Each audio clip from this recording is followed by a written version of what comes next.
ಗುರುಬ್ರಹ್ಮ ಗುರುವಿಷ್ಣು ಗುರುದೇವೋ ಮಹೇಶ್ವರ ಗುರು ಸಾಕ್ಷಾತ್ ಪರಬ್ರಹ್ಮ ತಸ್ಮೈ ಶ್ರೀ ಗುರುವೇ ನಮಃ. ಗುರುವೇ ಸರ್ವಲೋಕಾನಾಂ ವಿಷಜೇ ಭವರೋಗಿಣಾಂ ನಿಧಯೇ ಸರ್ವವಿದ್ಯಾನಾಂ ಶ್ರೀ ದಕ್ಷಿಣಾಮೂರ್ತಯೇ ನಮೋ ನಮಃ. ಒಂದು ಕಾಲಭೈರವ ಅಂತಕ್ಕಂಥ ದೇವರಿದ್ದಾನೆ. ಕಾಲಭೈರವ ಅಂತ ಹೇಳಿದ್ರೆ ಇಡೀ ಕಾಲವನ್ನು ತನ್ನ ಕಾಲ ಕೆಳಗಡೆ ಇಟ್ಕೊಂಡಿರ್ತಕ್ಕಂಥ ಮಹಾ ಶಕ್ತಿಯಾಗಿರ್ತಕ್ಕಂಥ ಶಿವನ ಅಂಶ ಕಾಲಭೈರವ. ವೀರಭದ್ರ ಅಂತಕ್ಕಂಥ ದೇವರು ಹೇಗಿದ್ದಾನೋ ಅದೇ ರೀತಿಯಲ್ಲಿ ಶಿವನ ಇನ್ನೊಂದು ರೂಪ ಅಥವಾ ಗಣ ಅಂತ ಹೇಳಿ ನಾವು ಕರಿಬೋದು. ಅದನ್ನು ಕಾಲಭೈರವ ಅಂತ ಹೇಳಿ ಕರಿತೀವಿ. ಈ ಕಾಲಭೈರವ ಕಾಶಿಯ ಒಂದು ಪುರಾಧೀಶ್ವರ, ಕಾಶಿಯ ಒಂದು ಅಧಿಪತಿ ಕಾಲಭೈರವ. ನಮ್ಮ ಮೃತ್ಯುವಿನ ನಂತರ ಕಾಲಭೈರವನ ಒಂದು ಆಶೀರ್ವಾದದಿಂದ ಮೋಕ್ಷವನ್ನು ಪಡೆಯುವಂಥದ್ದಿರುತ್ತೆ.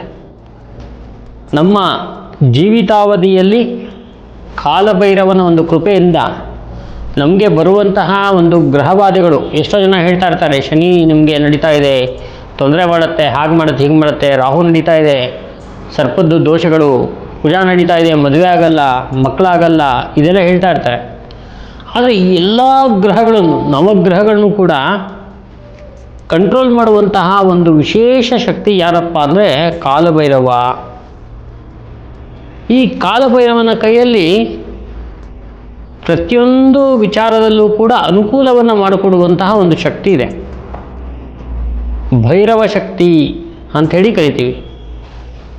ಈ ಒಂದು ವಿಶೇಷವಾಗಿರ್ತಕ್ಕಂಥ ತಾಂತ್ರಿಕ, ಮಾಂತ್ರಿಕ ಅಂತ ಏನು ಕರಿತೀವಿ ನಾವು, ಬ್ಲ್ಯಾಕ್ ಮ್ಯಾಜಿಕ್, ಆ ಬ್ಲ್ಯಾಕ್ ಮ್ಯಾಜಿಕನ್ನು ಮಾಡಿದಾಗಲೂ ಕೂಡ ಆ ಬ್ಲ್ಯಾಕ್ ಮ್ಯಾಜಿಕ್ಕಿಂದ ಹೊರಗಡೆ ಬರೋದಕ್ಕೆ ಈ ಕಾಲಭೈರವನ ಒಂದು ಹೆಲ್ಪನ್ನು ನಾವು ತಗೊಳ್ತೀವಿ. ಅಂತಹ ಕಾಲಭೈರವ ಎಲ್ಲ ಒಂದು ದೇವರಿಗಿಂತ ಪವರ್ಫುಲ್ ದೇವರು ಅಂಥೇಳಿ ಕರಿಬೋದು. ರುದ್ರರೂಪಿಯಾಗಿರ್ತಾನೆ, ಮಹಾ ಒಂದು ಶಕ್ತಿಶಾಲಿಯಾಗಿರ್ತಾನೆ. ಇಂತಹ ಕಾಲಭೈರವನ ಒಂದು ಸ್ತೋತ್ರ ಬಹಳ ಒಂದು ಫೇಮಸ್ ಆಗಿರ್ತಕ್ಕಂಥದ್ದು. ದೇವರಾಜ ಸೇವ್ಯಮಾನ ಪಾವನಾಗ್ರಿ ಪಂಕಜಂ ವ್ಯಾಲಯಗ್ರ ಸ್ತೋತ್ರಮಿಂದು ಶ್ವೇಕರಂ ಕೃಪಾಕರಂ ಕಾಲರಾತ್ರಿ ಕಾಲರಾಹು ವಂದರಂ ದಿಗಂಬರಂ ಕಾಶಿಕಾಪುರಾದಿನಾಥ ಕಾಲಭೈರವಂ ಭಜೆ. ಇದೇ ರೀತಿ ಕಾಲಭೈರವ ಸ್ತೋತ್ರ ಇದೆ. ಆದರೆ ಇವತ್ತು ನಾನು ನಿಮಗೆ ಹೇಳೋಕ್ಕೆ ಹೊರಟಿರೋದು ಕಾಲಭೈರವನ ಮಂತ್ರ, ಮೂಲ ಮಂತ್ರ. ಪವರ್ಫುಲ್ ಆಗಿರ್ತಕ್ಕಂಥ ದೇವರು ಕಾಲಭೈರವ. ಕಾಲಭೈರವನ ಒಂದು ಮೂಲ ಮಂತ್ರ, ಯಾರು ಈ ಮಂತ್ರವನ್ನು ಪ್ರತಿದಿನ 21 ಸರಿ ಹೇಳ್ತಾ ತಮ್ಮ ಜೀವಿತಾವಧಿಯಲ್ಲಿ ಇದನ್ನು ಮಾಡ್ಕೊಳ್ತಾ ಬರ್ತಾರೋ ಅವರಿಗೆ ಬಹಳ ವಿಶೇಷವಾಗಿರ್ತಕ್ಕಂಥ ಒಂದು ಅಭಿವೃದ್ಧಿ, ಅನುಕೂಲ ಅಂತಕ್ಕಂಥದ್ದಾಗತ್ತೆ. ಕಾಲಭೈರವನ ಮಂತ್ರ ಭಂ ಭಂ ಭಂ ಭಂ ಭಂ ಭಂ ಭಯಂಕರ ರುದ್ರರೂಪಿಣೆ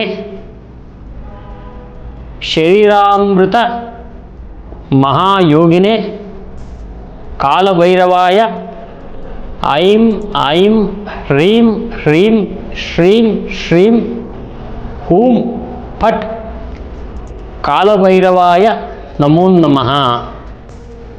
ಈ ಮಂತ್ರವನ್ನು ಬರೆದಿಟ್ಕೊಂಡು ದಿನಕ್ಕೆ 21 ಸರಿ, ಆ್ಯಕ್ಚುಲಿ ಏನಂತ ಹೇಳಿದ್ರೆ ಈ ಒಂದು ಮಂತ್ರ 108 ಅಥವಾ 1008 ಸಲ ಹೇಳಬೇಕಾಗತ್ತೆ. ಕೆಲವರಿಗೆ ಸಮಯ ಇರೋದಿಲ್ಲ. ಆದರೆ 21 ಸಲ ಹೇಳ್ತಾ ಹೋದಾಗ ಅದು ಈ ಒಂದು ಮಂತ್ರದ ಪವರಿಂದ ನಿಮಗೆ ಎಲ್ಲ ಒಂದು ಅನುಕೂಲ, ಅಭಿವೃದ್ಧಿ ಅಂತಕ್ಕಂಥದ್ದಾಗತ್ತೆ. ಜೀವನದಲ್ಲಿ ವಿಶೇಷವಾಗಿರ್ತಕ್ಕಂಥ ರೀತಿಯಲ್ಲಿ ನೀವು ಅಭಿವೃದ್ಧಿಯನ್ನು ಪಡ್ತೀರಾ. ಇದೊಂದು ಸರಳವಾಗಿರ್ತಕ್ಕಂಥ ಪರಿಹಾರ, ಕಾಲಭೈರವನ ವಿಶೇಷ ಶಕ್ತಿ. ಇನ್ನು ಮುಂದಿನ ವಿಡಿಯೋದಲ್ಲಿ ಇನ್ನೊಂದು ವಿಶೇಷವಾಗಿರ್ತಕ್ಕಂಥ ಯಂತ್ರ ತಂತ್ರ ಮಂತ್ರದ ಬಗ್ಗೆ ಹೇಳ್ತೀನಿ. ನಮಸ್ಕಾರ.